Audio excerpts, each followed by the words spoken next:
오늘 정결법 오늘 배워보도록 하겠습니다. 먼저 복습을 좀 해보죠.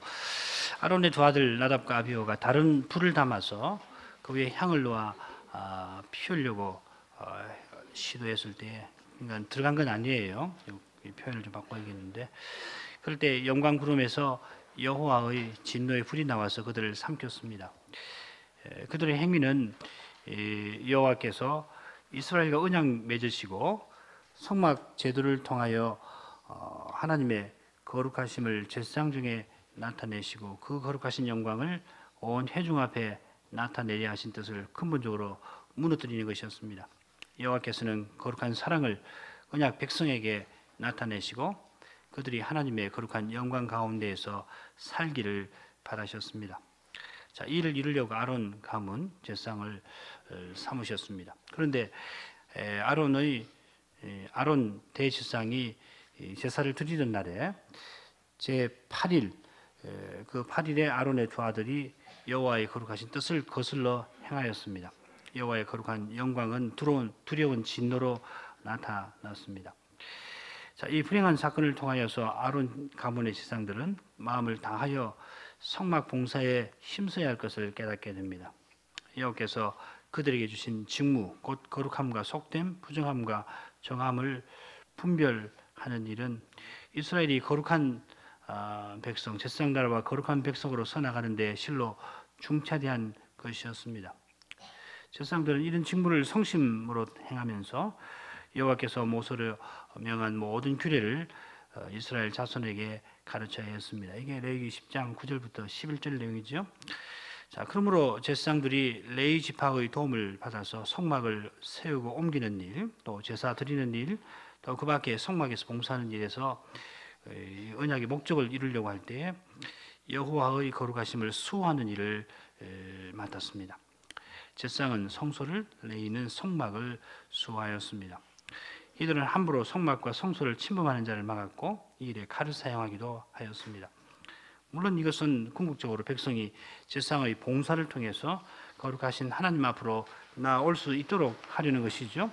그러니까 이 거룩함의 등급을 두신 것은 한편으로는 백성이 함부로 하나님의 거룩하심을 침범하지 못하도록 막는 역할을 하지만은 동시에 하나님이 정하신 규례를 좇아서 하나님 영광으로 백성이 나오도록 하려는 것이죠. 거룩함의 등급에 이중적인 성격이 있고 그 목표는 똑같은 거죠. 거룩하신 하나님이 죄 있는 자기 백성을 만나주시고 그들에게 거룩한 영광을 나타내시기 위해서 먼저는 우리가 죄인이기 때문에 죄인으로서 하나님의 거룩하심을 감히 침범하려고 하는 그런 것이 있는데 그걸 못하도록 막는 것입니다. 자, 전에도 시내산에서 이스라엘이 언약을 맺기 위하여 모였을 때 여호와께서 친히 모세를 통하여 여호와의 거룩하심을 침해하지 않도록 주의하셨습니다. 성경은 나중에 읽어보세요. 그래서 거룩하신 하나님을 가까이 하는 제사장이라도 그 몸을 성결히 해야 했고 백성도 옷을 빨고 여인을 가까이 하지 말아야 했습니다. 백성 역시 거룩하신 하나님을 배워야 하기 때문입니다. 그러기 위해서 백성들은 여호와께서 그어놓으신 그 경계선을 침범하지 말아야 합니다. 그래서 모세는 여호와의 뜻을 받들어서 경계선을 설정하고 거기 경계선을 지키는 사람을 세워 놓았습니다. 이제 성막이 완공되었기 때문에 제사장은 레인과 협력해서 성막과 성소를 수호해야 했습니다. 그리고 이 일과 관련해서 백성을 가르쳐야 합니다. 이제 우리가 공부하게 될 레위기 11장부터 15장까지에서는 백성이 성막 제사에 나올 수 없는 상태들이 열거되어 있습니다. 그게 소위 부정한 상태입니다. 제사장은 이런 규정을 백성에게 가르치고 또 레위인들을 세워서 부정한 자가 성막에 가까이 오지 못하게 막아야 합니다. 그래야 거룩하신 하나님이 이스라엘 가운데 계셔서 그 거룩한 영광을 나타내시고 거룩한 사랑을 베푸실 수가 있게 됩니다. 백성은 하나님이 세우신 규례를 쫓아 부정한 상태에 떨어졌으면 먼저 정한 상태에 회복되고 그런 후에 제사를 통해서 거룩한 영광에 나아갈 수가 있습니다. 자, 이 이스라엘이 성막 제사에 나와서 여호와의 영광을 배우려면은 제사장 나라답게 서서 나가려면은 따라서 반드시 이 부정한 상태가 뭔가 또 어떻게 부정한 상태에서 벗어나는 건가 이걸 알아야겠습니다. 나아가서 이 이스라엘 이 부정한 상태에 처한 것은 무엇을 의미하는가? 부정한 상태에서 벗어나는 것은 어떤 의미인가 하는 것을 깨우쳐서 하나님과 늘 거룩한 사귐에 나아갈 수 있어야 합니다. 이스라엘이 정한 상태를 유지하도록 하는 이 실행법, 정결법전이 이 11장부터 15장에 쭉 기록되어 있는데, 이 실행법들과 16장의 대속죄일 규례를 묶어서 우리는 이 정결법전이라고 부르려고 합니다. 이 정결법전은 17장부터 쭉 나오는 성결법전과 짝을 이룹니다. 작은 글씨는 나중에 읽어보세요. 레위기 17장부터 22장에 나오는 성결법전이 거룩한 백성으로 서서 나가는데 필요한 실행법전이라면 11장부터 16장까지는 제사장나라로서 나가는데 필요한 실행법전이라 할 수 있습니다. 이 도표 기억하시죠? 맨 오른편에 시내산 언약이 있고 그 바로 옆에 이 언약의 두 사명이 있는데 제사장나라와 거룩한 백성의 사명입니다. 이 사명을 이루라고 하나님이 법을 주셨는데 그게 레위기예요. 그러니까 레위기에는 그 제도에 관한 법이 있고 그 제도 위에서 구체적으로 이 제도의 정신을 언약의 사명을 구현하는 그런 실행법이 이어져 있습니다. 제도와 실행법전으로 이어져 있는데 1장부터 10장까지는 제사와 제사장 제도고 11장부터 16장까지는 거기에 해당되는 실행법전, 정결법전이고 그 다음에 이제 짝을 이뤄서 성결법전이 나오고 이 성결법전을 그 기초가 되는 그 제도가 이어져 나옵니다. 뭐 절기라든지 특별히 희년 제도가 그런 것일 겁니다. 희년 제도가 25장에만 나옵니다만은 25, 26, 27장 전부 희년 제도와 관련된 거고요. 그렇게 보면은 대략 이렇게 볼 수가 있습니다. 자, 이스라엘이 성막에서 제사 제도와 제사장 제도를 통해서 여호와를 가까이 할 수 있는데 이게 바로 제사장 나라로서 이스라엘의 정체성이고 또 사명입니다. 하나님께서 이스라엘을 애굽에서 건져내 주셔서 친히 내게로 인도하신 것은 이스라엘이 이 성막에 임재하시는 하나님을 가까이해서 하나님 영광을 배울 수 있게 하신 겁니다. 그래 모압 평지에서 모세가 이스라엘의 특권과 특징을 바로 그런 점에서 언급했지요. 우리에게 가까이 하심과 같이 그 신의 가까이함을 얻은 나라가 어디 있느냐. 자, 이 은혜는 이스라엘 외에는 누리지 못하던 것이었습니다. 이것이 사실은 인생에게 내리시는 지복이지요. 인생은 본래 하나님을 향하여 살도록 지원받았습니다. 하나님을 향하여 나가는 것이 인생에게 마땅한 일일 뿐만 아니라 이 하나님을 즐거워하고 사는 것이 인생에게 지복입니다. 시편 73편 25절부터 28절인데 이건 한번 같이 읽어보죠. 제가 홀수절 여러분 짝수 읽어주세요. 하늘에서는 주 외에 누가 내게 있으리요 땅에서는 주밖에 나의 사모할 자 없나이다.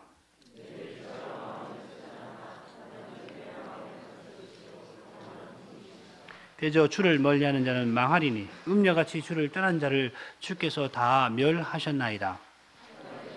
가까이 함이 내게 보기라.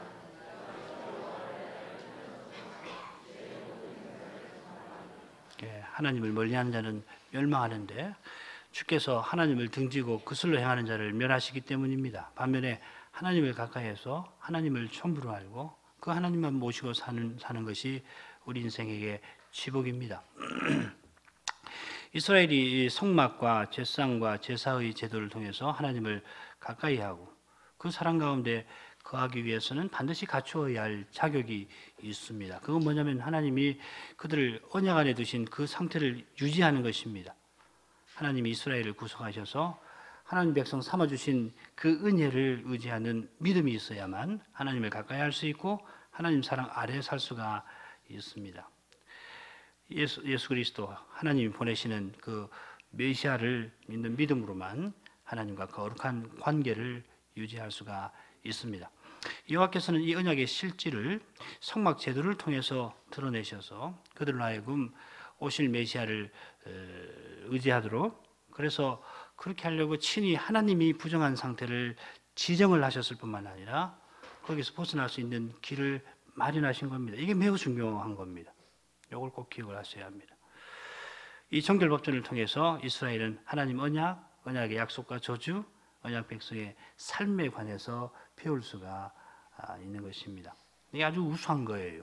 이게 단순히 어떤 법을 지키느냐 마느냐 하는 것이 아니라 어떤 그 법을 통해서 결국 언약의 이 핵심 내용을 배워서 이스라엘의 믿음이 일상에서 자꾸 믿음이 생겨나도록 그렇게 훈련하시는 거거든요. 하나님의 법은 참으로 심오한 거예요. 예를 들면은 그 당시에 함무라비 법전 같은 것이 유명하고요. 그다음에 히타이트 법전이 남아 있거든요. 인터넷 같은 데서 우리 청소년들 한번 찾아보세요. 히타이트 법전이나 함무라비 법전 이야기 들으시죠? 그 내용 한번 쭉 읽어보세요. 그것하고 레위기하고 한번 읽어보세요. 얼마나 다른지. 이렇게 다를 수가 있을까? 자, 이스라엘이 어떻게 우상 섬기는 집에서 건진받아서 거룩하신 하나님을 가까이 하게 되었는지를 이로써 깨닫게 해주시는 겁니다. 마찬가지로 우리가 이 정결법전을 잘 배우면은 그리스도와 그의 교회, 그리스도 하나님 나라를 배울 수가 있게 될 겁니다. 자, 그 내용 간단히 보지요. 11장에는 음식과 관련된 정결법이 있고요. 12장에는 출산과 관련된 거, 그 다음 13, 14장은 문둥병과 관련된 거, 그리고 15장에는 유출병과 관련된 거, 그리고 16장에는 대속죄일 규례가 있습니다. 자, 무엇보다 이 부정한 상태는 하나님이 친히 규정하신 겁니다. 하나님이 이런 상태는 부정하다고 만들어 버리신 거예요.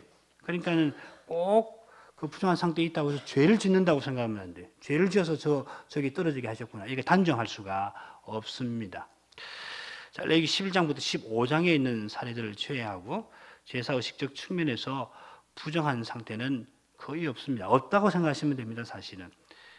레위기 법전에 나오지 않냐는 것은 딱 한 군데 있어요. 민수기 19장에 보면은 시신 접촉인데 이건 레위기에 나오는 부정한 상태하고 여러 면에서 다릅니다. 시간이 없으니까 넘어갑니다. 그 다음 달락. 레위기의 정결 법전에서 다루는 부정 상태는 모두 4경우입니다. 첫째, 음식과 관련된 경우, 좀 더 정확하게 표현하면은 짐승을 먹는 것과 관련된 경우입니다. 그러니까 하나님이 창세 때 우리 인생과 짐승에게 주신 그 곡물이나 채소 먹는 것은 부정한 상태와 아무런 관계가 없습니다. 오직 짐승 먹는 것, 그리고 짐승, 특별히 짐승의 사체와 접촉하는 것, 그것만 부정 상태를 초래하는 겁니다. 어떤 경우에는 가정한 상태가 되기도 하지요. 부정한 짐승의 사체를 먹는 것은 가정합니다. 그 굉장히 그 중한 벌입니다. 백성 중에서 끊어버리는 그런 무서운 겁니다. 아무튼 그것이 한 가지고, 두 번째 12장에서는 이 이스라엘의 산모가 출산과 관련해서 심각한 부정 상태에 떨어져서 회복되는 절차가 나옵니다. 산모가 2단계로 부정한 상태를 거치는데요. 처음에는 심각한 상태에 있다가 사소한 부정 상태로 접어들고 그 기간 지나면 속죄제를 드려서 완전히 회복됩니다. 자, 그 다음에는 이제 문둥병 정결법이 가장 길게 13장, 14장 얼마나 길지 몰라요. 13장도 길고 14장도 굉장히 깁니다. 사람의 피부에 난 그 피부병만 아니라 심지어 옷이나 가옥에 난 색점에 관한 규정도 나옵니다. 학자들에 따르면 이 피부병은 한센병이 아니고 좀 더 광범위한 피부병으로 보입니다. 이건 거의 확실합니다. 이 문둥병이 걸린 동안에는 짐 바깥에 있어야 합니다. 여기서 역시 2단계로 회복 절차를 거칩니다. 병이 나오면은. 자, 그 다음 6쪽으로 가죠. 자, 마지막으로는 유출병입니다. 이 유출병은 간단히 말해서 남녀의 생식기에서 나오는 피나 어떤 이상한 액체와 관련됩니다. 장기간 피나 피 섞인 액체가 나오면 그 기간 동안 부정하게 됩니다. 그뿐만 아니라 여인의 달거리만 아니라 부부관계, 혹은 몽정, 설정 같은 것도 부정한 상태를 초래합니다. 자, 이렇게 4종류의 부정 상태를 레위기가 규정하고 있습니다. 그런데 아까 도표에서 보신 것처럼 이 정결법전은 분명히 교차법적인 구조를 갖고 있습니다. 아주 현저한 것은 산모의 정결법과 유출병 정결법입니다. 이 둘은 부부관계와 출산과 관련되는데 심지어 12장에 15장을 연상시키는 표현이 나옵니다. 여인이 경도할 때와 같이 그런 표현도 나옵니다. 그리고 음식 정결법 11장은 16장하고 관계됩니다. 16장에 이 대속죄일은 구약에서 유일하게 금식하는 날입니다. 이 음식이라는 주제와 관련되고 특별히 16장 우리 대속죄일에서 배우면은 그건 이스라엘의 부정과 관련된 절기입니다. 그 부정을 없애버리는 그런 절기입니다. 그리고 중간에 이제 핵심이 나오죠. 문둥병 정결법이 중간에 나오는데 내용도 가장 길고 그 의미도 실로 의미 깊고 깊습니다. 자, 그 다음 정결법전을 이런 구조로 볼 수 있는 성경적 근거는 그 다음 주제에서 상당히 드러날 거고요. 그 다음에 우리가 성결법전하고 대조해 보면은 뭐 더욱 분명히 드러날 거라고 생각합니다. 우선 이 개요에서 지적하고 싶은 것은 레위기에 언급된 사례들만 부정한 상태라는 겁니다. 가령 다리나 뭐 머리, 다리가 칼에 비어서 피가 많이 난다고 해서 그 부정해지는 거 아닙니다. 머리가 어디 맞아서 피가 철철철 흘러나오면 생명이 위독한데도 그거 부정하지 않습니다. 피부병 아닌 다른 역병이 있을 수 있는데 그런 역병에 걸린다고 해서 부정해지지 않습니다. 혹은 뭐 뼈에 이상이 생긴다든지 뭐 골절이 심하게 생긴다든지 그래서 부정해지지 않습니다. 어머니가 출산한 경우 아니면은 특별히 그 어머니로서 역할을 관련해서 부정한 상태에 떨어질 일 없습니다. 말씀드린 대로 채소나 곡물 먹는 일인 그리고 만지는 일과 관련해서는 부정한 상태가 없습니다. 문화마다 이 부정한 상태와 비슷한 금기라고 하는 거 있죠. 부정탄다 하는 거, 그 터부라고 하는 건데 그것하고 이 부정 상태는 틀림없이 다릅니다. 레위기에 규정된 네 경우만 그렇습니다. 왜 그런가? 물론 거기 파생되는 사례들은 있습니다만 종류는 딱 네 가지입니다. 자, 그러면은 이 부정함이라는 게 뭔가? 왜 이 네 경우만 부정한 상태로 하나님이 규정하셨을까? 어떤 근거에서 이걸 규정하셨을까? 이게 아주 중요한 과제예요. 이게 매우 중요한 과제인데 한번 살펴보죠. 우선 음식법과 관련해서 이 부정을 설명하는 네 가지 중요한 견해를 간단히 설명해 보십시다. 어떤 음식성은 부정하고 어떤 음식성은 정결한가? 그 기준은 뭐고 그 기준의 근거는 뭔가? 그 목적은 뭔가? 뭐 이런 건데요. 첫째는 여러분 잘 아시는 위생학적 관점입니다. 이 주장에 따르면 부정하다는 것은 비위생적인 것이나 더러운 것을 가리킵니다. 부정한 짐승들은 대부분 언약 백성이 먹어서 건강에 해로운 것, 또 위성적으로 더러운 것이라는 주장입니다. 필론이라는 유대인 철학자가 제시한 건데 이 기준은 모세가 맛있는 고기를 골라내는 그 기준을 제시했다는 거예요. 부정한 짐승들은 가장 맛있고 기름진 고기들로 우리 오감 가운데 비열한 미각을 자극해서 과식하게 만들고 이 탐식이라고 하는 것이 그대로 7대 중대한 죄 중에 하나가 이 탐식이거든요. 많이 먹는 거 이건 오늘날은 뭐 다이어트 때문에 그런 걸 조심합니다만은 인류가 오랫동안 탐식에 대해서 매우 중한 죄로 규정을 해놨습니다. 기독교도 마찬가지입니다. 7대 중죄 중에 하나가 탐식입니다. 그런 걸 이해하시면은 이런 해석이 나올 법도 하겠다 하는 것을 알 수 있을 겁니다. 이 과식은 그 자체가 영혼의 위험한 악일 뿐만 아니라 소화불량을 일으켜서 여러 질병의 원인이 된다는 겁니다. 그렇지만은 돼지고기든지 뭐 우리 한국 사람들이 잘 먹는 돼지고기든지 비늘이나 지느러미 없는 생선이니 그 자체가 과식하게 만드는 것이라 그렇게 말할 수 있나? 선뜻 받아들이기 어렵습니다. 게다가 이 노아 시대에 보면은 이 정한 동물과 부정한 동물이라는 구분이 분명히 거의 존재했는데 노아는 다 먹을 수 있었습니다. 우리 신약 신자도 마찬가지죠. 우리가 오늘 아침에 무슨 돼지고기를 먹었다고 해서 예배에 참석 못한다든지 그런 법은 없는 겁니다. 요거는 모세의 제도와 밀접한 관계가 있다는 것을 알 수가 있습니다. 두 번째로는 종교적 의미가 있습니다. 이게 소위 터부 이론이라고 하는 건데요. 이 부정한 동물이라고 하는 것은 이방 종교와 연관된 것이라는 겁니다. 그래서 이스라엘이 하나님만 섬겨야 되는데 이방 종교와 연관되는 이방 우상 신에게 제사 드리는 그런 음식을 그런 동물을 접촉하면은 하나님이 이 접촉한 이스라엘을 기피하신다는 겁니다. 이게 바로 터부죠. 부정탄다 하는 것이죠. 이 관점은 부정의 의미를 예배와 연관시킨 점에서는 상당히 타당성이 있습니다만은 결정적인 문제가 있어요. 그건 뭐냐면 소입니다. 뭐 양도 마찬가지인데요. 소나 양을 이방 신에게 봉헌한 경우가 참 많이 있거든요. 그러면은 왜 소는 음식 정결법에서 정한 짐승이 되냐, 양도 그렇게 됐느냐? 이건 도무지 설명해 줄 수가 없겠죠. 셋째는 이 음식법이 미덕과 악덕에 관한 일종의 알레고리, 도덕적 기준이라는 겁니다. 생쥐는 파괴적 행동 때문에 우리나라에서는 생쥐가 좀 다르죠, 그죠? 아무튼 파괴적 행동 때문에 족제비는 사악한 소문을 퍼뜨린다는 그것을 상징하기 때문에 부정하다는 거예요. 지느러미나 비늘 없는 생선은 이 물의 힘에 이 저항력이 없기 때문에 이건 세상 정신에 잘 휩쓸려 나가는 것을 가리킨다는 겁니다. 마찬가지로 정결한 짐승은 우리에게 정의의 덕을 일깨워주고 우리의 건전한 인격을 형성하는 데 도움을 주고, 부정한 짐승은 악덕이 무엇인지를 보여준다 하는 겁니다. 뭐 새 같은 경우도 정결한 새는 다 집에서 길들여서 곡식 먹고 자라는데, 부정한 새들을 열거된 걸 쭉 보면 대개 맹금류거든요. 아닌 것도 있는데 맹금류는 폭력적이라 하는 겁니다. 그래서 믿음 있는 사람은 모름지기 약한 사람에게 폭력을 기르지 말고 자기 힘을 의존하지 않도록 이 음식법이 교훈한다는 것이에요. 경건한 해석이죠. 그러나 이게 문제는 자의적이라서 받아들일 수가 없습니다. 특별히 이제 성경의 창조론과 배치됩니다. 지느러미나 비늘이 있는 동물은 정결하고 그 중에 하나가 결여된 것은 부정하다고 할 때 창조하시던 처음부터 그랬느냐?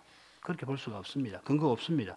특별히 레위기 11장 부정법을 보면은 너희에게 부정하다 하는 표현이 계속해서 나오는 것을 알 수 있습니다. 이 말은 먹어서 부정해지는 짐승이 그 자체로 부정한 것 아니라는 말이죠. 하나님이 지으신 모든 것은 선하다 했습니다. 디모데전서 4장의 그 처음 부분에 나오죠. 하나님이 지으신 모든 것이 선하다. 죄 지은 것은 사람이에요. 그러니까는 부정한 짐승이라고 할 때 창조 때부터 뭐 이상이 부정하다, 그 자체로 부정하다, 그런 말이 결코 아니라는 겁니다. 하나님이 언약 백성의 유익을 위해서 어떤 것을 이 부정한 동물로 지정을 하셨습니다. 물론 그 기준이 있습니다. 그 기준을 우리가 찾는 것이죠. 자, 마지막 견해는 요즘 유행하는 소위 문화 인류학이라고 하는 그 인류학적인 관점입니다. 이게 가장 유력합니다. 성경학자들도 영향을 많이 받습니다. 특히 메리 두글라스라고 하는 여류 인류학자 견해가 아주 주도적인데, 자, 이건 이렇습니다. 가장 그 유력한 건 뭐냐면은 창조 질서대로 기능하지 못하는 것은 부정한 거라고 하는 겁니다. 짐승의 모양이나 기능이 창조 질서에 맞지 아니하면 부정한 거고, 그 질서에 맞으면은 정한 겁니다. 창세로 돌아가 보면 땅, 바다, 하늘 세 영역이 있고 각각 영역에 동물이 사는데, 레위기는 각각 영역에서 창조 질서에 그 기준되는 것, 적합한 것과 그렇지 못한 것을 구분한다는 겁니다. 하늘에는 두 다리 가진 새들이 날개를 갖고서 날고 있고, 물에는 비늘 있는 고기가 지느러미로 헤엄치고, 땅 위는 네 다리 가진 짐승이 걷거나 뜁니다. 그러니까 각 영역에 고유한 이 운동 능력이나 형태를 가지지 않는 짐승은 온전하지 못한 거고, 그것과 접촉한 사람은 이 거룩한 영역으로 나가지 못하게 된다는 겁니다. 자, 이런 근본 내용 위에서 제단 동물은 제상을, 정결한 동물은 이스라엘 백성을, 부정한 짐승은 이방인과 관련된다 하는 주장입니다. 첨언할 게 참 많아요. 그렇지만은 가장 취약한 점은 앞서 말씀드린 선한 창조 교리하고 안 맞는다는 겁니다. 하나님이 최초에 창조했을 때는 모든 것을 선하게 지으셨지요. 그러니까 뭐 지느러미나 비늘이 있는 생선이 거기 있었지만은 그렇지 않는 생선도 창조 질서에는 분명히 있는 것이거든요. 뱀도 그렇고요. 뭐 개미도 그렇고요. 그런데 갑자기 이스라엘 안에서 이 창조 질서에 맞는 것이 있고 맞지 않는 것이 있기 때문에 그 기준이 도통 뭔지 알 수가 없게 되는 거 아니에요. 어떤 사람은 역겹다, 보기에 역겨운 것은 부정한 거라고 그러는데, 그 역겹다고 하는 기준도 그게 개인적인 것일 수가 얼마든지 있지 않아요. 요즘에 애완견들이나 애완동물을 많이 키우는데, 어떤 사람은 역겨워 쓰는 거 어떻게 키우나 그런데 그 사람은 막 아이고 귀여워, 아이고 귀여워 그런단 말이죠. 그러니까 그건 매우 주관적인 것이죠. 자, 이건 음식법과 관련된 부정 상태입니다. 이걸 조금 넓혀서 다른 부정한 상태와 관련해서 한번 제시되는 주장을 한번 보십시다. 그건 뭐냐면은 우리가 정상 상태, 창조 질서에 적합한 상태는 정한데 그렇지 않은 상태는 부정하다는 이 네 번째 견해하고 비슷한 건데요. 그건 뭐냐면 하나님은 생명의 창조주이시니까 이 죽음의 기미를 풍기는 것. 이 죽음이라는 것은 타락과 관련해서 생긴 건데, 그런 것은 하나님 앞에 제거되어야 한다는 이론이에요. 이 참고할 만한 겁니다. 그러니까 피 흘리는 것은 죽음에 이르는 것이기 때문에 이 죽음의 기미를 풍기는 것이니까 피의 유출로 말미암아 부정해진다 하는 설명이에요. 그런데 만일 피 흘리는 것이 생명의 감소, 죽음에 이르는 현상이 되면은 앞서 말씀드린 것처럼 팔이나 이 머리에 깊은 상처가 나서 피가 철철철 흘러내리는 경우는 무엇보다도 부정한 상태가 되어야 하잖아요. 그런데 사실 그렇지가 않습니다. 더구나 피 흘림이 없이는 사함이 없다 하셨는데 피 뿌려서 부정을 제거하는 건데 이런 건 설명할 도리가 없죠. 우리는 이 여호와 하나님이 친히 부정한 상태를 지정하셨다는 걸 생각했습니다. 레위기 정결법전에 등장하는 경우들은 그 자체가 도덕적 악이 아니지만은 부정한 상태가 된 겁니다. 하나님 그렇게 만드셨습니다. 모든 피 흘리는 사람이 아니라 오직 생식기에서 흐르는 피와 피 섞인 액체 혹은 이상한 액체만이 부정한 상태를 일으킵니다. 동물이 아니라 식물 먹는 일에서는 부정한 상태가 발생하지 않는다 말씀을 드렸습니다. 이 음식 정결법과 관련해서 중요한 내용은 뭐냐면은 이 레위기 끝부분에 보면은 그 부정한 동물에 대한 인상적인 내용을 발견하는데 그 뭐냐면은 뱀을 연상시키는 내용이에요. 자, 이건 다음 시간에 좀 더 상세히 말씀드립니다. 앞으로 마지막 달라 보죠. 구체적으로 살피게 되겠습니다만은 이 정결법전에 등장하는 부정의 경우들은 부정한 상태들은 창세기 3장의 심판 장면과 매우 밀접한 관계가 있다. 더 말씀드리면은 이 창세기 3장의 이 저주 내용을 가장 대표적으로 보여주는 것만 하나님이 부정한 상태로 지정하셨다는 거예요. 사람의 행위나 그 활동이나 뭐 상태가 있을 텐데 그 중에서 이 창세기 3장의 저주의 내용을 가장 특징적으로 보여주는 4가지만 딱 부정한 상태로 지정하셨다 하는 것이 제가 여러분에게 쭉 가르치고 우리 교회에서 해석해온 기준이 됩니다. 그 다음 넘어가 보시죠. 여기 보면은 왼쪽은 정결법전 개요고요. 두 번째는 이 창조 때 하나님 하신 일들에 대해서 쭉 요약해 놨습니다. 거기 보면은 주제를 한 거죠. 하나님 형상으로 남녀를 창조하신 거. 이 남녀가 나옵니다. 그리고 생육, 번성, 충만, 정복하라. 하나님 명령하시는 분이 이게 하나님의 거룩하심입니다. 그다음 음식 이야기가 나오고요. 그다음에 선악과 금령에도 보면은 음식 이야기예요. 이미를 먹어라. 선악과 금령 하나님이 명령하시는 겁니다. 정령 죽으리라. 이게 하나님의 거룩하심인데 그 금령을 내리시면서도 먹는 것과 관련해서 명령을 내리셨습니다. 그리고 혼인 이야기가 나옵니다. 뭐 1장, 2장에 이 사랑과 관련된 창조 내용은 온통 이 3가지밖에 없어요. 남녀, 출산, 먹는 거, 하나님, 명령하시는 하나님, 거룩하심. 그러니까 창세기 3장의 그 심판 부분도 마찬가지입니다. 흙을 먹는 뱀이 뱀에게 되는 저주죠. 흙을 먹는 것이 흙을 기어다니는 이 흙은 저주를 상징하는데 그 기어다니게 만드십니다. 그다음 여인의 후손에 대한 문제, 출산 나오죠.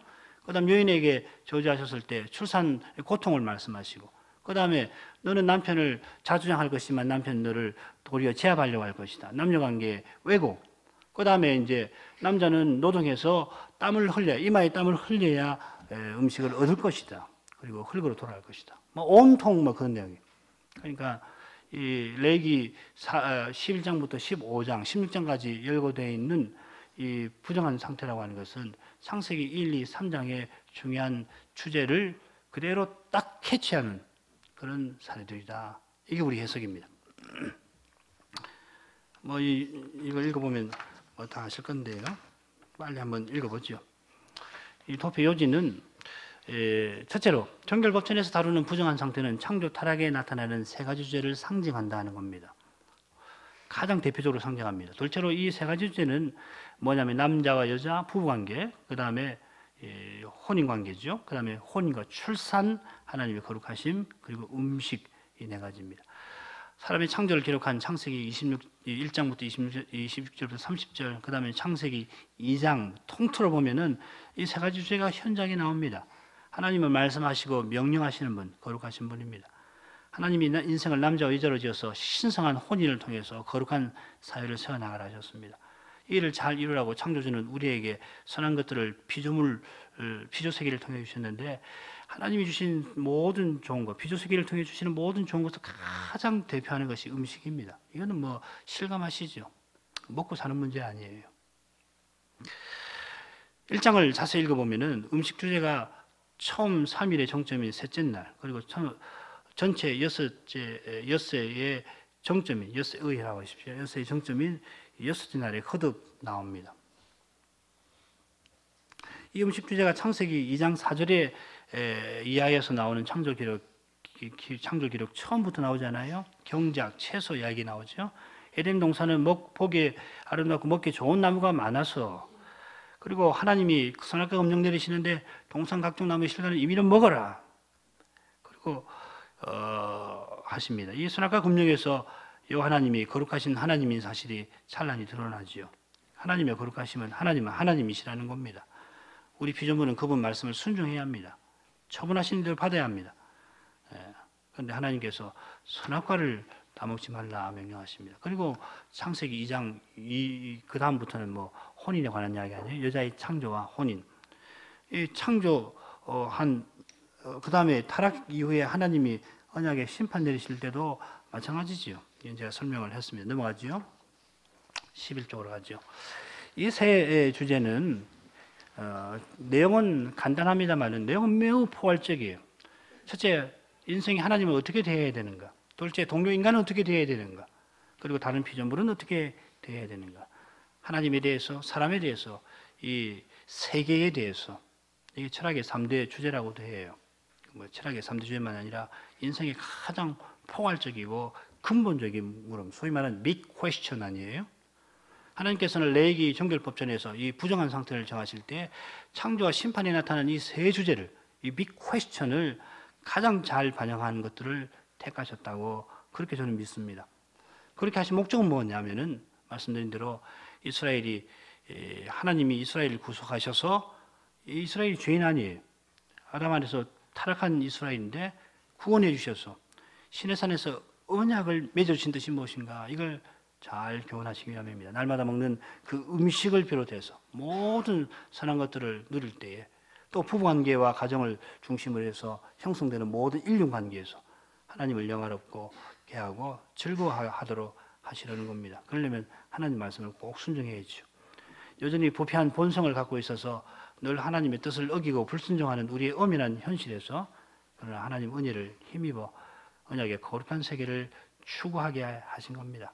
자, 이런 교훈이 이스라엘이 레위기에서 규정하는 부정한 상태에 떨어질 때에 하나님 마련하시는 정결 예식을 통해서 정한 상태로 회복되고, 그 다음 성막 제사에 참여할 때에 이런 교훈들이 환히 드러나는 거예요.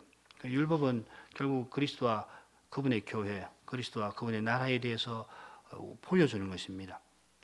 그러므로 부정한 상태는 무엇보다도 제사 의식과 관련됩니다. 그 상태에서는 성막 제사에 이룰 수 없습니다. 부정한 상태에 있다고 기도할 수 없고 찬송할 수 없다는 거 아닙니다. 부정한 상태에서 기도한다고 듣지 않으시는 거 아닙니다.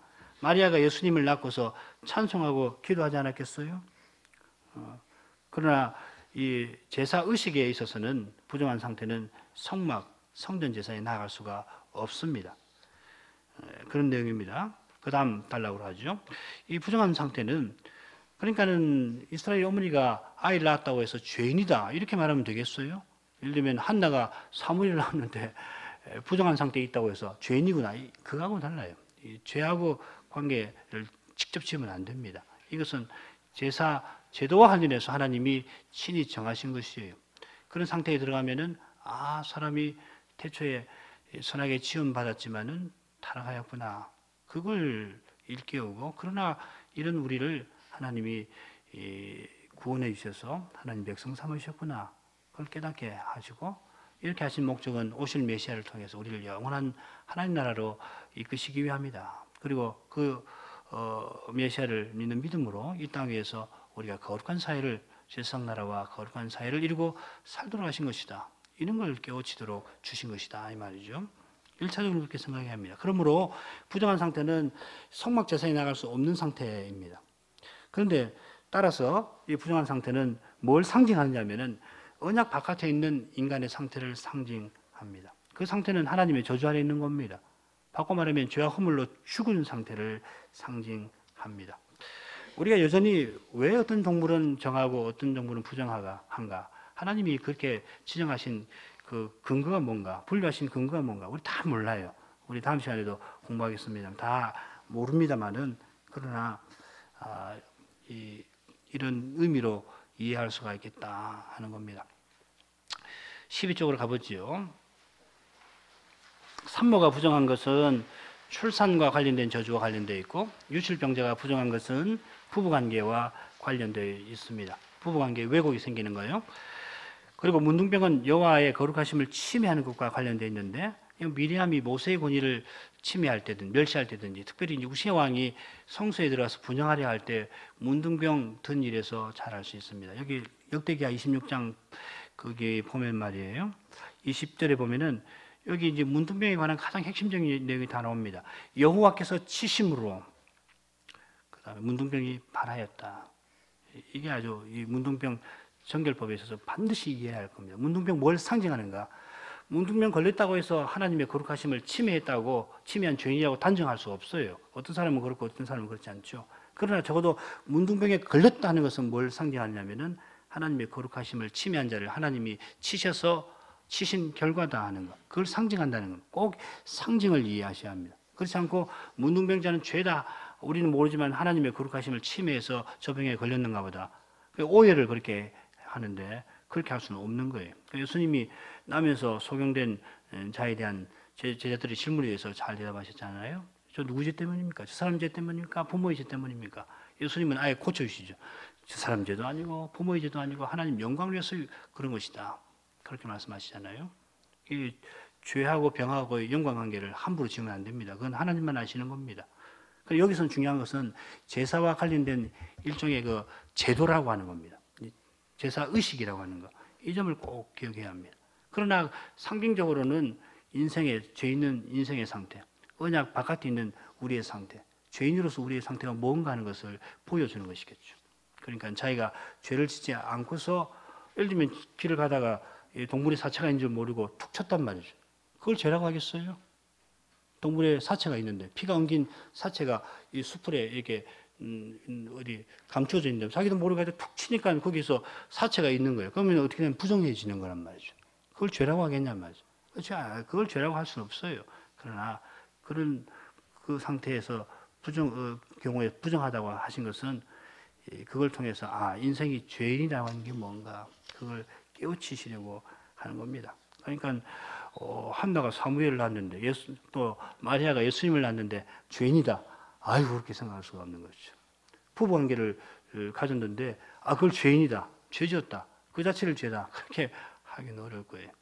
말하자면 그렇습니다.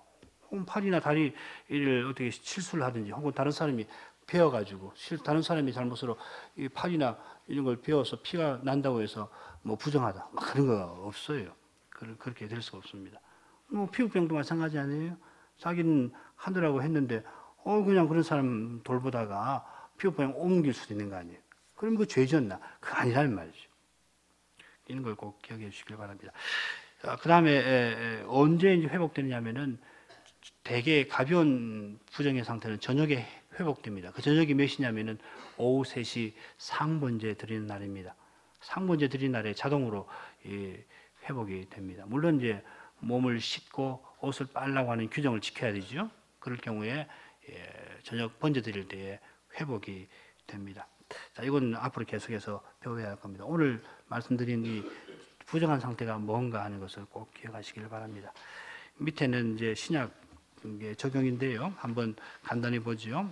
고린도후서 6장 이 부분을 한번 읽어보시면은 우리가 참 이해를 하기 쉬울 것 같아요. 같이 한번 읽어보죠. 제가 짝수절 여러분 홀수절 한번 읽어보십시다. 너희는 믿지 않는 자와 멍에를 같이 하지 말라. 의와 불법이 어찌 함께하며 빛과 어둠이 어찌 사귐이요.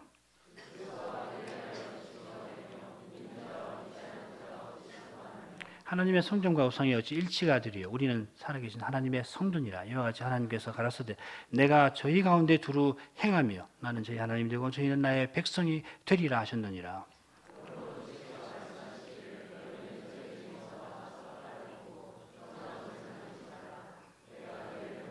같이 읽죠. 너희에게 아버지가 되고 너희는 내게 자녀가 되리라. 전능하신 주의 말씀은 그리스도의 사도가 이 신자의 삶에 대해서 교훈할 때 구약의 용어들을 다 가져와서 쓰는 겁니다. 신자가 믿지 않는 사람하고 혼인하는 것은 이 부정한 것입니다. 그렇게 두려운 거예요. 저희 가운데 나와라. 안 믿는 사람하고 전혀 관계하지 말아라는 이야기 아니고 믿지 않는 사람하고는 이 신자와 맺는 그런 관계를 절대 맺을 수 없다 하는 겁니다. 이런 것을 음식법에서 우리가 배울 수가 있을 겁니다. 음식법이나 다른 정결법전에서 배울 수가 있습니다. 우리가 성전이기 때문에 그렇습니다. 기도하시죠. 거룩하신 하나님, 저희는 허물과 죄로 죽어서 육신의 약한 욕심대로 행하여 누추한 세상 풍조를 따르고 악한 자 마귀를 뒤따르던 그런 자들이었사오나 그리스도 안에서 이를 사죄해 주심으로 하나님의 진노에서 벗어나게 하여주셨사옵나이다. 하나님 사랑은 실로 커서 다 헤아릴 수 없사옵나이다. 거룩하신 하나님, 저희가 혹시라도 하나님 미워하시는 저희가 하나님 미워하시는 그런 부정 상태에서 벗어날 수 있게 해주심을 받았으니까 혹시라도 하나님 언약을 저버리는 그런 태도를 취하지 말도록 해주시고 오히려 그리스도의 깨끗하심을 늘 본받으며 살게 해 주옵소서. 예수님 이름으로 기도합나이다. 아멘.